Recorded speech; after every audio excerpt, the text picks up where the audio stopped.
Good morning and welcome to the monthly press briefing for the Superintendent of Schools for Montgomery County Public Schools. As usual, we're going to go through a handful of topics and then we'll have question and answer at the end. First, we're going to talk about the life and legacy of Ruby Rubens. We're going to cover graduation rates.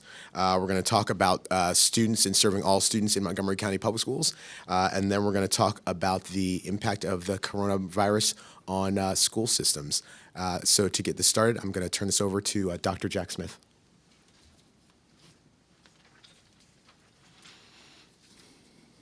Good morning.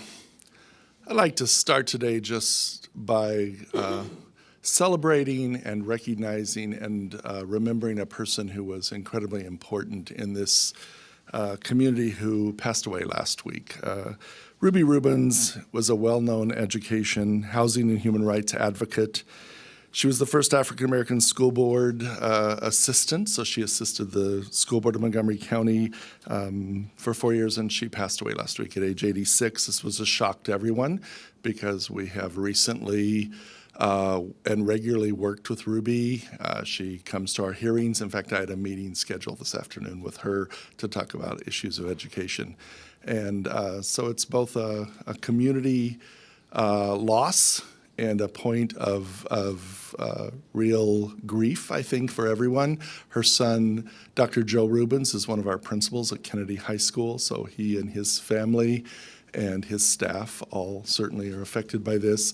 And as someone who got to know Ruby well on the professional level and had many, many chances to interact with her, she was just truly a great person, a great advocate for the excellence of Montgomery County that's existed for so long for so many kids, and for the very real need to increase the equity for all children so that the disparities that exist are reduced and eliminated. And so it's kind of a personal thing for me to talk today about her. And when I go into my meeting at 3 o'clock today with a group of individuals from the community, it will be a really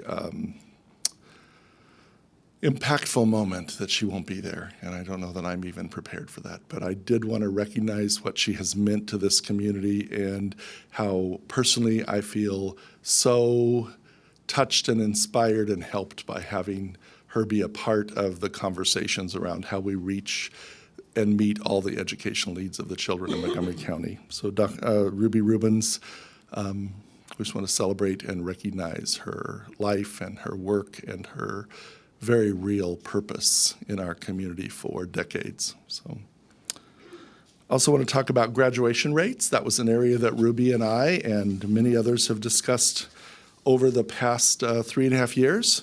And I, in particular, want to call attention today to the graduation rates that we released right at the end of February when the Maryland State Department of Education released the rates for the entire state. That's when we're allowed to release them for Montgomery County.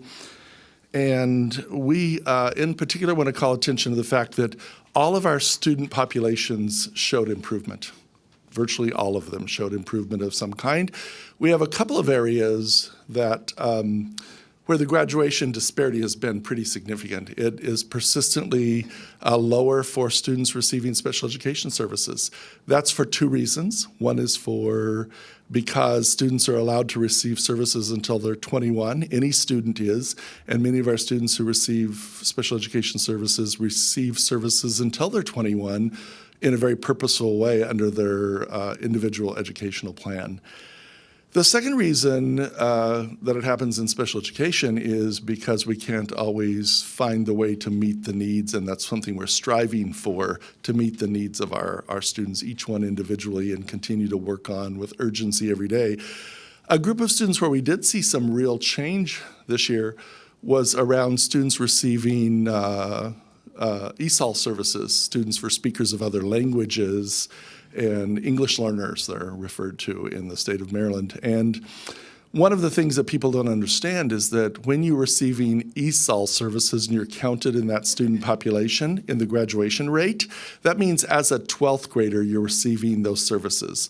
That means you've not been exited from those services yet. And so literally thousands of our students are exited during elementary or early middle school when they enter the school system young. Some students, though, do enter the school system as middle or high school students needing English language services. And that provides an entirely different circumstance.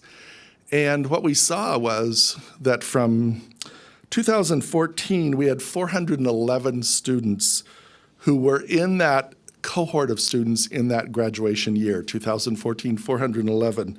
In 2019, we had 1,425. So those are the numbers. If you think about the percentages, we went from graduating 25% of our students in 2014 to graduating 52% in 2019. So pretty significant change over time. It's incredibly important that we think about what that means and how we meet the needs of students.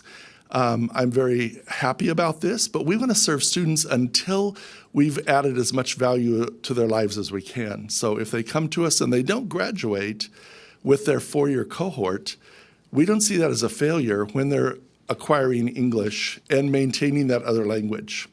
How many of us would be really thrilled, and it would add so much value to our lives to be fully literate in 2 or more languages? Language is an asset. But it is harder to learn a language, academic language, when you come in as a high school student, and we recognize that. So we've increased not only the percentage, but the number of students that we're serving, and we're getting higher levels of success with them.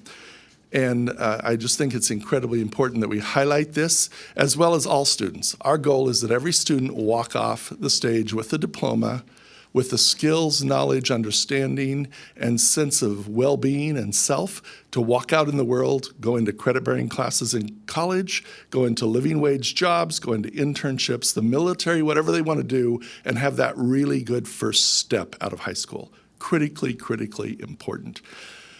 This leads into the question of how we serve all students. And one of the ways we serve all students is through a program called Summer Rise, and I'm going to talk about that in just a minute.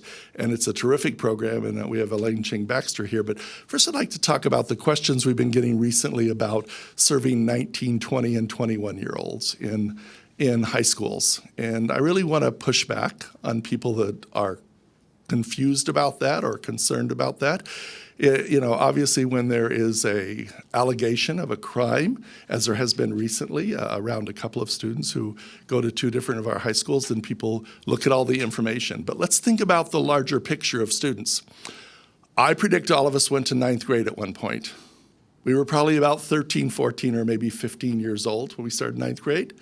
Now, some of our students who come to us having never been in English language school and having never been in United States schools come to us at 17 and they're in 9th grade. But most of us start at 9th grade, and we start at 14 or 15 years old. And then we finish high school in 4 or 5 years, and we are 18, 19, or even 20. That is not a new phenomenon in our society. It should not be in any way, shape, or form ever construed as a new thing, because it's not. And it's also part of Montgomery County's core values about serving every student that comes to our door. That's our job.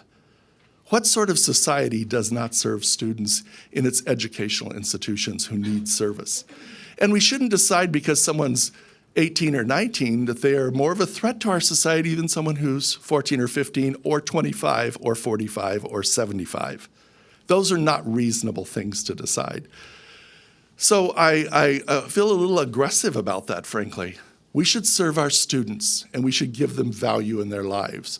And when there is an allegation made, then we should work with law enforcement and the judicial system, because I think each one of us would want to be considered innocent until proven guilty, which is a tenet of our democracy. And we would want the judicial process to work out outside of the public digital world, outside of the public high school. So I would respond that way. And finally, I would say, my wife and I have 3 birth children. They're in their 30s. When they were in elementary and middle school, we adopted 2 more sons who were just a little younger than our 3 birth children. We adopted them from another country, and they are biological brothers. They were 7 and 9. So at 7, Peter entered kindergarten. Andy entered 2nd grade. So how old were they when they graduated? They weren't 17 or 18. They were 19. One of them was approaching 20. So you can see I take this kind of personally. And I will tell you that Peter and Andy graduated in the state of Maryland. They are contributing members of the community. They pay taxes. They benefit from the community. And we shouldn't think that somehow, or because of their age or because of their life circumstance, that that's a problem. I just feel very strongly, and if we do a little history and look 1860 to 1910, what we'll see is that this country doubled in size due to individuals just like Peter and Andy who came in, most through Ellis Island in New York, but all over the country, as well as the people who were enslaved were brought here, as well as people came in on the West Coast, and they have created the country that we live in today. So we have to be very careful what we say and who we say it to, because Peter and Andy are my sons, and they're part of my family, and they fit into the demographic that's being talked about out there in the community. Finally, another way that we serve all students is through Summer Rise, a wonderful program that was developed a few years ago to give rising 11th graders, who are going to start 11th grade after this summer, and rising 12th graders a chance to be engaged in the job setting, in the work environment, to think about their careers. It's so incredibly important that we connect education to your future life and your job and your career, and we start doing that now around financial literacy in the elementary, around financial literacy connected to career literacy in the middle school, and we continue that up into the high school with a very systematic process. Summer Rise is one of these programs. Last year, we engaged almost 500 students across many, many businesses in Montgomery County. This year, we're shooting for 600 or 700 or 800 students, and we have Elaine Chang Baxter, our Director of Partnerships, here to talk about it. So Elaine, Elaine is the face, the voice, the name, the representative of this, and if you had a chance to go to our celebration last August, you got to see 500 students, their employers, their parents, all sitting together celebrating their experience in the work setting. Elaine?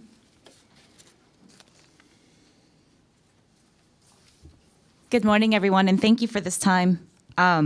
So I run the Summer Rise program out of my office, and I actually brought a flyer that is on that table that has the website, contact information, and on the back side there's information about host info sessions. So we actually have host informational sessions for the rest of this month, a couple every week. I'm so excited about Summer Rise because it's going into its fourth year. More than 1,100 students in Montgomery County schools have actually learned about a career. Companies love the program because they're actually having a short relationship with our high school students to see if they're potentially talent for their pipeline. And they certainly love mentoring students that want to pursue a career in the industry that they may represent. Last year, we had about 1,300 students express an interest in wanting to participate, and we only had about 500 slots. So I would love the media to help me get messaging out to parents and to companies to say, hey, this is a great program, visit the website, and maybe you could also consider hosting and come to one of my informational sessions. Certainly my team and I are welcome to take any questions and share information in more detail. We're actually going to chase companies that represent about 51 different industries. The most popular ones that the students wanted to learn more about last year were IT, cybersecurity, arts and entertainment bubbled up, engineering, healthcare professions, but we also offer opportunities in cosmetology or being an auto technician. Companies, again, feel like it's a great program. It's a legitimate program. If you go to the website, you'll see the logos of all the entities that hosted, so it shows how great this program is. The students that these companies can meet actually can go into an internship or future apprenticeship with the company, so we are helping with economic development in this workforce pipeline. One of our former students actually said it was a life-changing experience. Just during the month of July, he got to participate. It was life-changing. He actually now is one of our volunteer firefighters in Montgomery County. I've had a parent say that, thank you so much. You have actually given my son direction. He had no direction, and now he's got some direction. So it's a wonderful program. I'm available to answer any questions. And again, I have a flyer that has a lot more detail, and I'm hoping that you all will help me get messaging out to support the program. Thank you, Elaine. Certainly any of the media organizations represented here, we would welcome your hosting Summer Rise students who are interested in media careers in the future and helping them. So not only can you help us get the message out, you could also host students if you were so inclined. Certainly one of the biggest topics, and something that I know is on all of your minds, it's on the mind of every American, I would assume right now, is the coronavirus and the unknown. And ambiguity is very hard for us as human beings to deal with, and not knowing what's coming. And it can be very anxiety producing and difficult. And we just want to share some information this morning about how we're prepared and preparing to respond depending on what happens. And the best possible outcome, in my view, as a resident of the county, as a citizen of this country, as a person who has many, many children under my responsibility, would be that we would do all of our preparations perfectly. Everything would be completely set. We'd be ready to respond in the moment as things go forward, and then nothing would happen to us.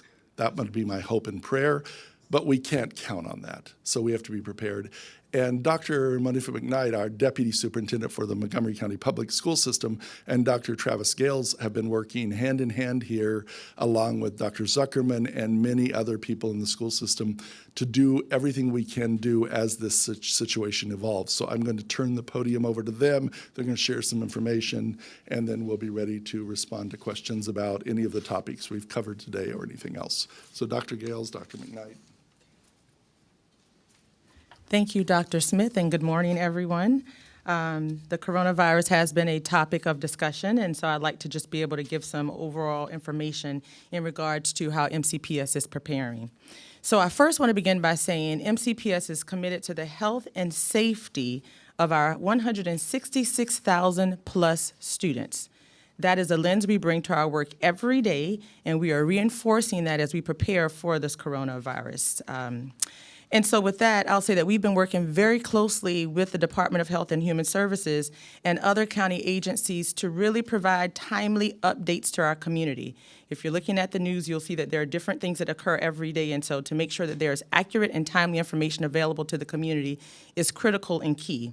And so with that said, we have made a direct message to our families that you should have been receiving that in multiple ways. We've also created a website with information that creates resources, facts, and updated information as it comes in. So that website has been very critical to our community, which is why we've included all of the information there in multiple languages so that everyone is able to access that information.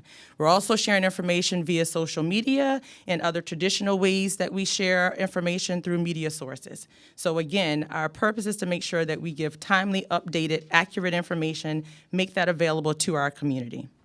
So we are hearing from many parents and community members who are concerned about the potential spread of this virus and the implications for the school system and the school system's operations. So with that, Dr. Gales, he's with us here this morning and will be able to help address questions at the end. And so under the Department of Health and Human Services, I want to say that it is them that make the determination on school closures when it pertains to a health crisis. So many people are contacting us about that, and I just want to emphasize that the school system works closely with Dr. Gales and the Department of Health and Human Services, but we take their direction when it comes down to school closures. So I want to make sure that point is emphasized to our community. And at this time, DHHS has said that schools are to remain open. They've made it clear that there is no reason from a clinical standpoint for us to be alarmed, and we want to continue to stress that message to our parents and to our community. So in Montgomery County, we are continuing to move forward with instruction in our school system. Should the situation change, we will work with the county and state agencies to take a close look at issues surrounding what we do for our students, particularly around attendance. We know that this is an area of concern for our families. And so I'll also say that we also want to emphasize that attendance is critically important to us. We want every student to come to school every day that they can. But if they are sick, if a student is sick, if a staff member is sick, we encourage them to stay home, okay? So we have district plans in place to address core opportunities of operations and continuity for student learning in case we do get into a situation in which we have to close.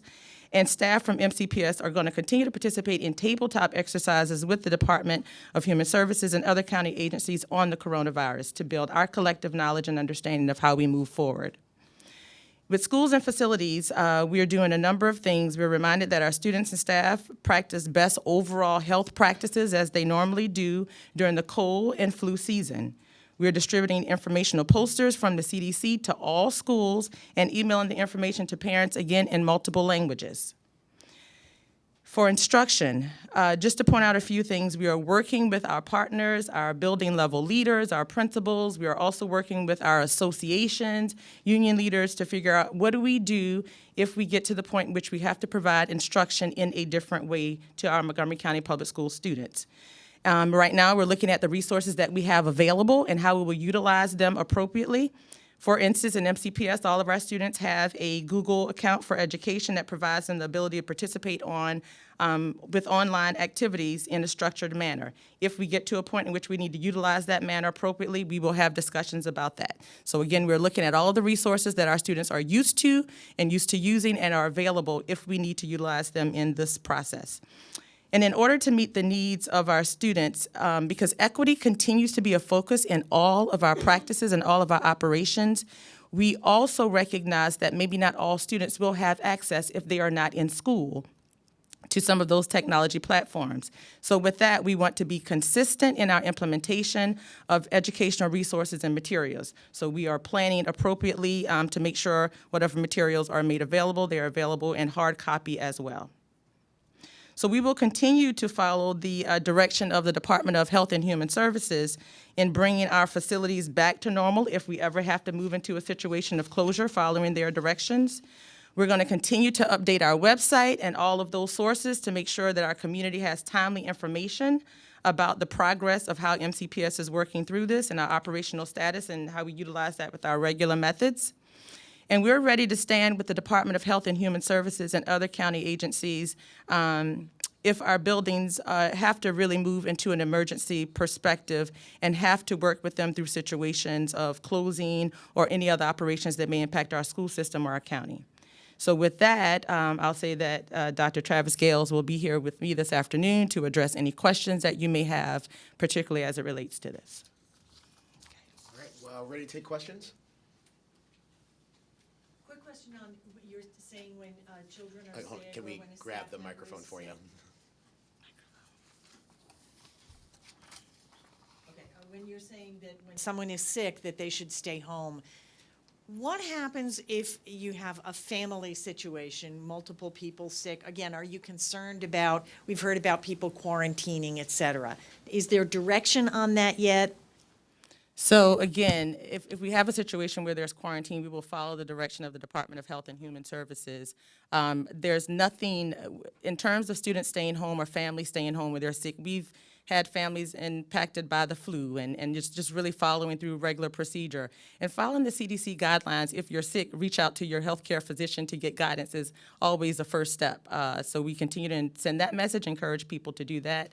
But if it extends beyond that, if we get to a point of discussing quarantine and things like that, we will definitely follow the direction of CDC and Department of Health and Human Services. And then a follow-up, you spoke to the council the other day and briefed Yes. them, and you talked about instruction, how would that take place if you have to close a school? And are testing schedules at all impacted at this point?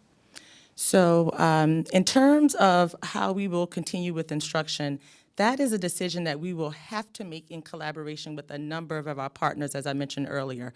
Our associations that represents all of our teacher populations in the system have to be a part of that discussion to figure out, what do we do? Our building administrators, their perspective on who the students are in their schools and how they best receive educational resources will have to be a part of that discussion. And so right now, we continue to look at our platforms that we have available that students are used to utilizing and how we can utilize those platforms. But we're also in very much discussion with all of those partners to say if we have to provide instruction for a period of time that is different from what we normally would do, how would we do that? And in terms of testing, I mean, I would say it depends on the type of testing you're talking about. For our internal testing measures, of course, we would have to look at our schedule and make adjustments. Our students come first, and we don't want testing to end up being a barrier for them in any way. And so we'll collaborate on that. And then if we talk about testing beyond testing outside of Montgomery County Public Schools, then we're having a conversation about testing that not only impacts Montgomery County Public Schools, but impacts other school systems in other places. So I know that you talked about possible plans for meal sites if that needed to be, but I'm curious, are there any plans from the MCPS or the county perspective for students whose parents maybe can't be home from work with them and they need, they're young and need care, or students whose whose homes may not be safe for them? Yes, thank you. So I'll emphasize a point that I made the other day, and we used the examples of meals. But Montgomery County Public Schools, and it's the county period, we have done an excellent job of just figuring out processes that we put in place to make sure access is never an issue for our communities if they need to access meals or any other resources. And so the point that I was making the other day was that we have some of those processes in place that we use, and I use the example of our summer meals as a program that operates all the time. We have a process in place that if there is inclement weather, how we make sure resources are available to our families. And so if we have to get to a point of deploying any of those particular structures, we will look at those structures and say what works in those normal circumstances that we can apply to this situation and maybe what we may need to tweak. Again, we'll be working very, very closely with our county government partners in doing this. If we get to a point in which we're having to provide meals to families and we have to have all of these considerations in place, that's going to be a much larger conversation than just the school system, because we will need to collaborate as a county government in terms of how we're serving the needs of our community. You said... I'm sorry, Dr. Gales wanted to add one perspective there. Sorry, just to add to that, so to get to the second part of your question, first of all, good morning, everybody. To get to your question about if parents have to stay home with students. So one of the things that we emphasized in our briefing on Tuesday when we were together was that we have been doing an extensive and exhaustive preparation across many, many different agencies. And one of the agencies that has been involved is the County Human Resources Department, and they have been exploring different potential strategies, alternative work schedules, telework, all those kinds of things, anticipating that not only will there potentially be employees who are ill, but there may also be children of employees who are ill. And as a result, the parents will need to be out for an extended period of time during their child's convalescent period. So that is on the radar, and it's being discussed as part of the conversation. I'd like to ask each of you one question. Dr. McKnight, starting with you, can you tell us, you've said the Department of Health and Human Services will make the ultimate call, but what are the criteria? What is the timeline? What can you tell parents you're looking for? And what would be the trigger to take action? So can you clarify your question about what parents are looking for? Okay. What would be the trigger to close schools? What events would have to occur? We're hearing every day in the news, new cases, new locations. What is the trigger you're looking for to put into process more than these tabletop studies? Thank you. So I will defer that question to Dr. Gales because, again, we will be following their direction when it comes down to school closures. Dr. Gales? So to answer your question, there are no hard and fast threshold values that we're putting out. But as we talked about on Tuesday, we would look at a host of different factors that include clinical information. So first and foremost, are there actually any cases present? So are we seeing the presence or increase of actual cases? Are we seeing an increase in the number of suspicious cases or people under investigation that would raise our sense of alertness to be concerned that it's present within our community? There's also the possibility, is there evidence of a case in a particular location which would warrant closing down that particular facility, whether it's a school or some other type of building or facility? So there are no hard and fast criteria in terms of being able to say if 5 cases happen, this is what we would do. I would just emphasize that we would look at all of those factors and information to make a local decision that's also in concert with our state officials as we work very closely with them as well. And if I can follow up, and this would be to both of you. Would you then suggest closing selected schools or all schools? It would depend on what happens. So again, not going to say we're going to take action A, B, or C. It would totally be dependent upon the situation we're in.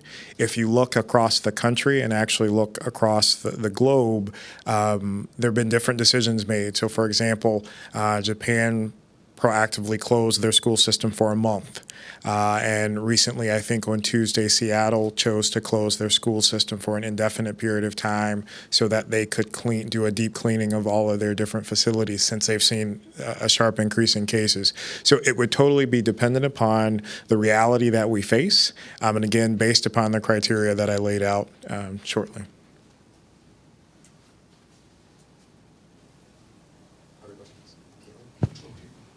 I actually have a question on a different topic. This would be for Dr. Smith. There has been a lot of discussion and debate around the school resource officer program and expanding that. And I was curious from the MCPS perspective, do you feel you need more school resource officers and why? So the conversation at the county level is something that will have to happen at the county level in terms of the resources they provide us. We do use school resource officers in our 25 high schools, as well as security teams in our 25 high schools and in our 40 middle schools. The security team members are actually MCPS employees who work for us and hold a very unique and important position. And we have many, many more of those positions than just about any school system in the region, most any school system in the nation around that. In terms of school resource officers, they are one part of the puzzle of school safety. And so if more resources are provided, then we will work with our communities, with our schools, with our teams, with our Director of Student Safety, with Dr. Zuckerman and his team, and they will all come together. They will have conversations across the middle school because that was the specific conversation, and across the middle schools, across the PTAs and the parent communities about how best to use those resources because there's been no suggestion they're going to provide 40 of them. And so the question would be, how do we use those? But it is, I was at a forum last night and Councilmember Rice made the point, and it's a very good point. A school resource officer has been at some time or other to every school in this county. They're at the high school, they're primarily for the high school, but they wind up working with our elementary and middle school staff often. And oftentimes when it's an elementary or middle school staff, what they engage in is helping solve problems when there are adults in the community who are having a conflict at the school. Sometimes it's over the custody of children or other things. And so they play a very important role, and they serve a very good purpose for our schools. And we certainly, any resources that are provided, we will have a very good process to think about how to best use those and then deploy them. Follow up for Dr. Smith on, you mentioned the age of, educating students up until age 21. Mm-hmm. That's not an MCPS directive, that's federal law, isn't it? Can you talk a little bit about that? Absolutely. There are actually two things that go on there. The state law says that any student can receive services until they're 21, and if you turn 21 in the middle of that year, or if you actually turn 21 on the first day of school, you get services the whole rest of the year. If you turn 21 the day before school starts, you don't get services that year. That's how the state law is constructed. The federal law says around students who are immigrant students that we have an obligation to serve them in the way we serve any other students. And Plyler v. Doe, a landmark Supreme Court case from 1992, very clearly says that. We don't engage in the conversation around documentation, and I don't believe we should. Our goal is to serve all of our students, to add value to their lives and help them have that first good step out of high school. So that's how those two pieces of law work together on behalf of all students. Right now in Annapolis, there's a debate over the Kerwin plan, the blueprint for the future, Maryland's future. There has been obviously debate about how much that would cost. There has been a tweak to the plan about what the localities would have to kick in. Where do things stand right now for Montgomery County, according to what you understand? How much would you have to put towards that, or the county? I haven't seen the changes that were made this week. They're actually on my table. I just haven't had a minute to look at them. But the county in the plan, in the original bill, said that the county for several years could continue doing what it's been doing with maintenance of effort and somewhat above maintenance of effort. And then later in the plan, there would be a more substantial amount of money expected. You know, in the I think the first year in the original plan was like $65 million, and then it went up the second year and the third year, and that was at the end of the 10 years. So they're trying to work right now to think about how do you do this, how do you implement it, and how do you pay for it. So at midnight on April 6th, we'll know, did the legislation pass? And if so, how will it be implemented? And I, for one, say that this legislation could be a watershed moment for our state when you think about early learning, when you think about reaching all students, especially those impacted by poverty, when you think about career and technology education, access to community college, all being expanded, and when you think about a strong accountability system for the state. All of those things coming together could make a profound difference in the way we work out that pathway through school for all kids. Caitlin brought up the boundary study. I wonder if, I know there was a delay on the midterm, if you will, the interim what report. findings.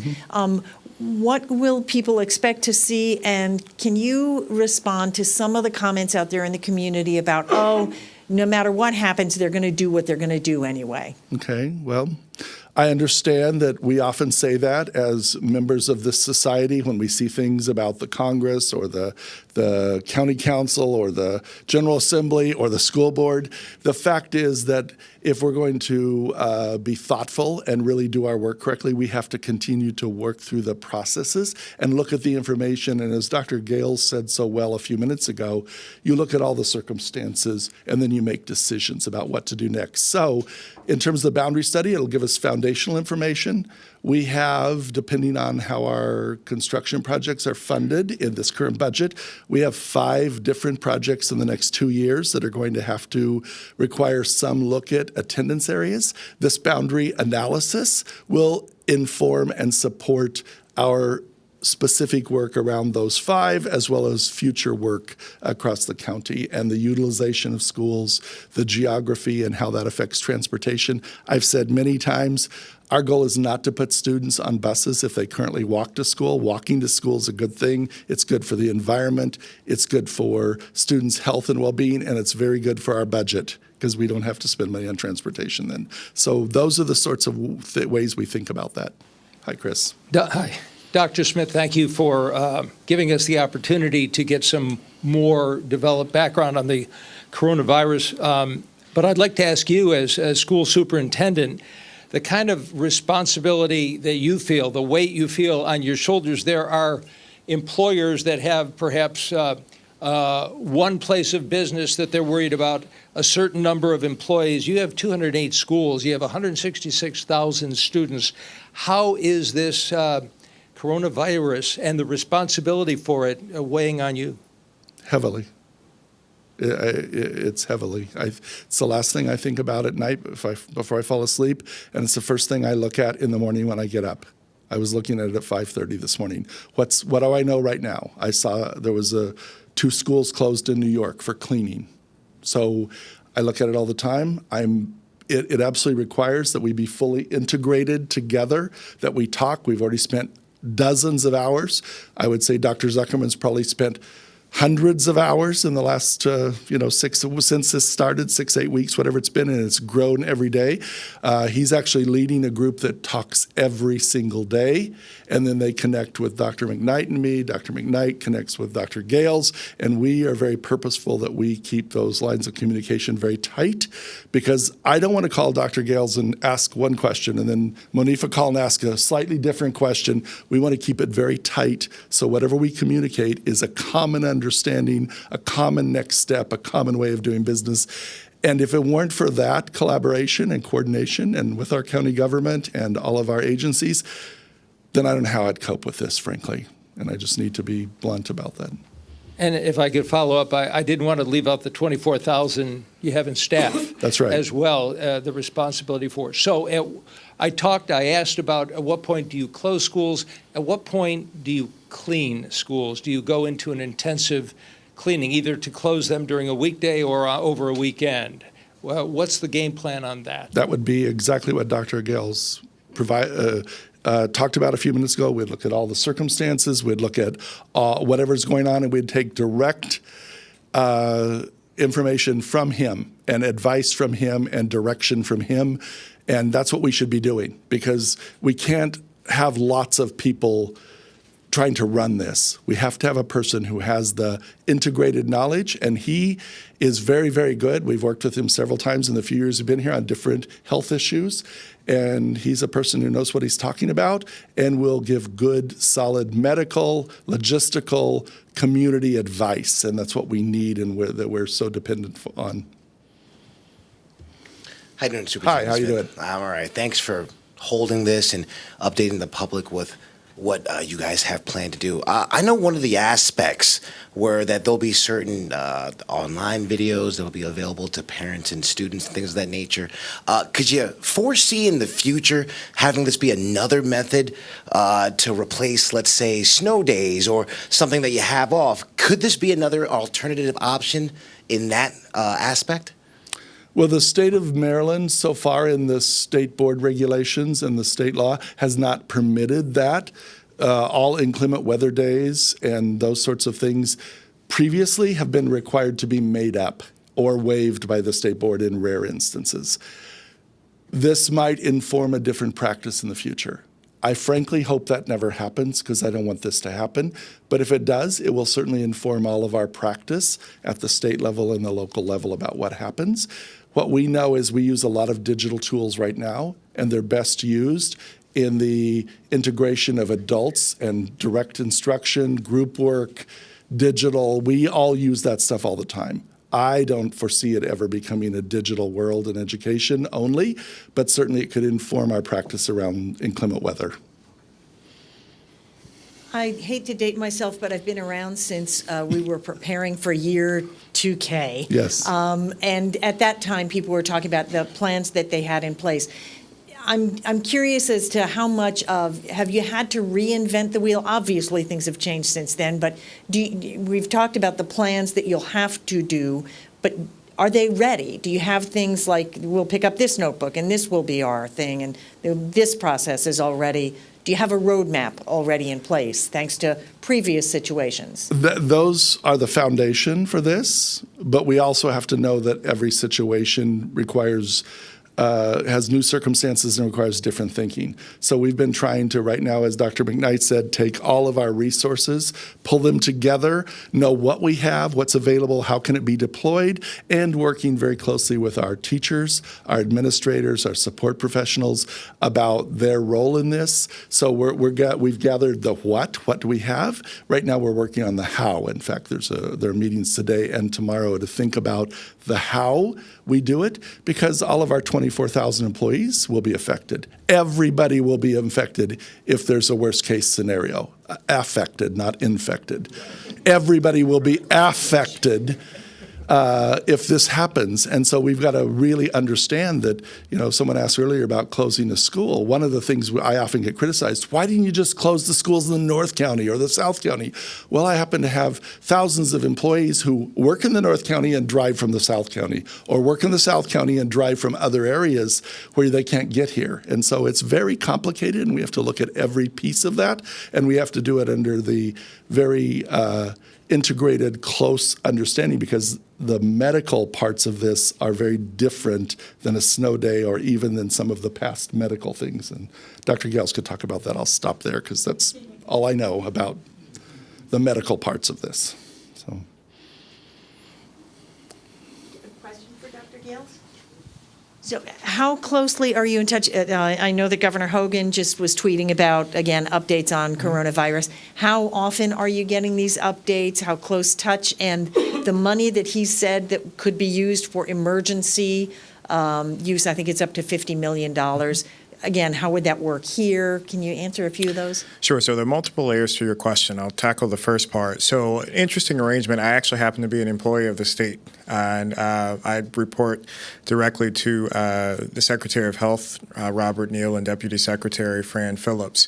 So as it relates to how often we're in contact, we're in daily contact, whether that's through email communication and memos issued directly from MDH.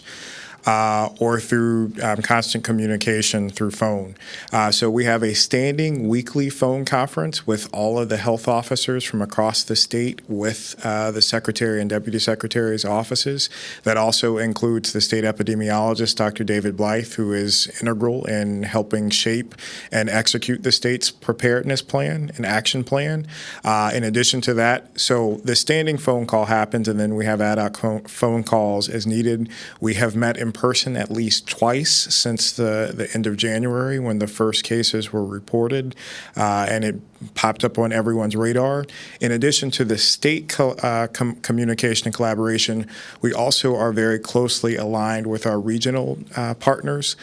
So as a separate layer of meetings, this gets to a point, we have a lot of meetings, but in a separate layer of meetings, we also have a regional health officers coalition through the Council of Governments, Metropolitan Washington Council of Governments, and that includes Frederick County, Montgomery, Charles County, Prince George's County, D.C., Loudoun, Fairfax, Arlington, Alexandria, and Prince William counties. So we meet on a monthly basis in person, as well as we have had at least 3 phone calls that were originally on a weekly basis, but they have picked up now as we interact formally as well as informally to make sure that the messaging is consistent across the region, because to Dr. Smith's point, we have folks who live and play and work at all parts of the area, and so making sure everybody's on the same page. The last layer is the federal government through CDC has a standing weekly call in terms of situational awareness, and have been communicating through a number of mechanisms, including memos on an ad hoc basis as they change their guidelines. As you probably have recognized, based upon how news has been disseminated, these are very fluid times and dynamic times, and recommendations change. Even when we had the briefing on Tuesday, in the span of 2 or 3 hours, the screening criteria had changed. The fact that tests were being made available on a state level had changed. And then fast forward even 24 hours later, the recommendations for testing had changed again. So I say all of that to say that through all of those different connections, we're in constant communication to make sure that we are apprised of the most recent recommendations, and then are allowed to be able to discuss those, figure out how it works for our jurisdiction, and then be able to disseminate to the public or to other relevant partners in a timely manner. Thank you, everyone.